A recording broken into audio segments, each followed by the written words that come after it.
Hai, di sini saya Sharon Angeli akan menjelaskan tentang anti korupsi. Korupsi telah menjadi permasalahan yang sangat krusial bagi bangsa Indonesia. Korupsi telah menjamur ke berbagai aspek bidang kehidupan sehingga menimbulkan banyak kerugian yang sifatnya material maupun imaterial.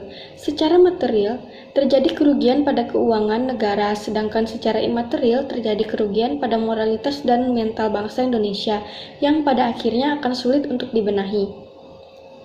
Berdasarkan penelusuran, dalam berbagai media dapat diketahui bahwa korupsi di Indonesia pada dasarnya telah terjadi sejak zamannya para raja yang kemudian berlanjut ke zaman penjajahan Belanda.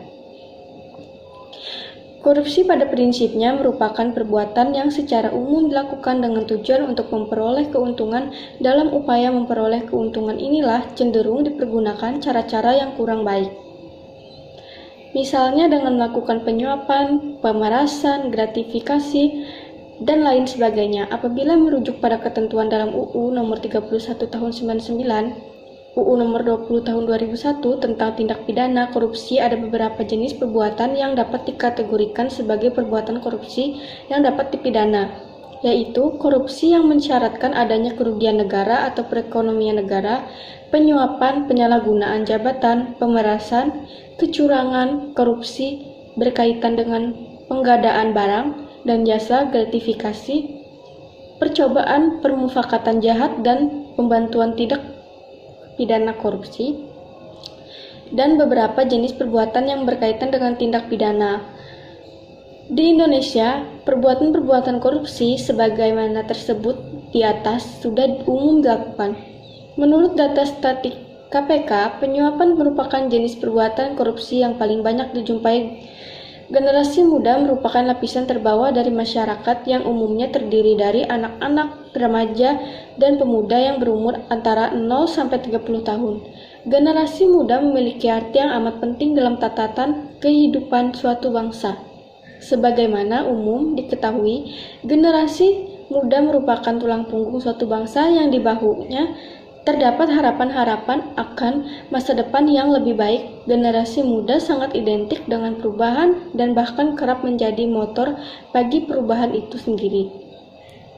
Di Indonesia, peran generasi muda dalam perubahan dapat ditelusuri dalam sejarah kehidupan bangsa Indonesia sendiri, baik itu di era penjajahan maupun di era kemerdekaan.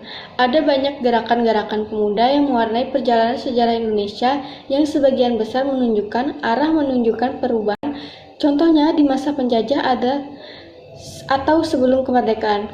Ada gerakan pemuda yang menghantarkan pemuda Indonesia untuk melakukan Sumpah Pemuda yang melibatkan berbagai pemuda dari seluruh Indonesia. Kemudian di masa setelah kemerdekaan ada beberapa gerakan pemuda seperti Angkatan 66 yang mengkritisi pemerintahan Indonesia sampai gerakan pemuda pada Reformasi 1998. Pendidikan memiliki suatu peran penting dalam pembentukan karakter daripada suatu bangsa. Melalui pendidikan seringkali muncul harapan-harapan tentang kesejahteraan di berbagai bidang. Pendidikan anti koruptif dengan mengembangkan pembentukan karakter anti koruptif pada prinsipnya mendapat tantangan besar dari kondisi korupsi yang saat ini sudah begitu membudaya dan mengakar daging. Namun pembentukan karakter anti koruptif ini harus terus-menerus diupayakan sebagai bentuk penanggulangan korupsi di masa mendatang. Dengan membentuk kembali karakter anti koruptif pada generasi muda, maka akan mengembalikan nilai anti koruptif sehingga dapat membantu upaya pencegahan tindak pidana korupsi di masa mendatang. Sekian penjelasan dari video saya. Mohon maaf jika ada salah kata. Terima kasih.